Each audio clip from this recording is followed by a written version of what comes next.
Hi friends, இன்றைக்கி ஒரு சூப்பரான வீட் பீஸா ரெசிபி தான் வந்து பார்க்க போகிறோம். வெதுவெதுப்பான பாலில் வந்து 1/2 டீஸ்பூன் ஈஸ்ட்டு, 1/2 டீஸ்பூன் வந்து சுகர் சேர்த்து ஈஸ்ட் ஆக்டிவேட் பண்ணிக்கலாம். 1 கப் மாவுக்கு 2 டேபிள் ஸ்பூன் எண்ணெய், அப்புறம் கொஞ்சம் 1/4 டீஸ்பூன் உப்பு, தேவையான அளவு தண்ணி, அப்புறம் ஈஸ்ட் ஆக்டிவேட் ஆன பால் எல்லாத்தையும் சேர்த்து நல்லா கசஞ்சிக்கலாம். மாவு வந்து டபுள் சைஸ் ஆகிற வரைக்கும் வந்து ப்ரூஃபிங் விட்டுடலாம். அந்த டைமில் வந்து சிக்கன் ஃப்ரை பண்ணி எடுத்துகிட்டு தேவையான காய்கறியை நல்லா கட் பண்ணி எடுத்துக்கோங்க.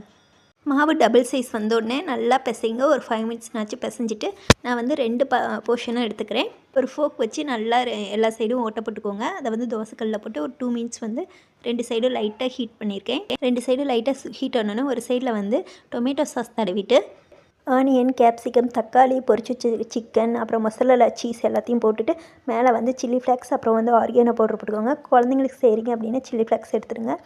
நான் ஓவன் ஏற்கனவே ப்ரீ ஹீட் பண்ணியிருந்தேன். ஓவனில் வந்து வச்சுட்டு இதை வந்து எடுத்திங்கன்னா செம்ம டேஸ்ட்டான வீட் பீஸா குழந்தைங்களுக்கு வீட்லேயே ரெடி.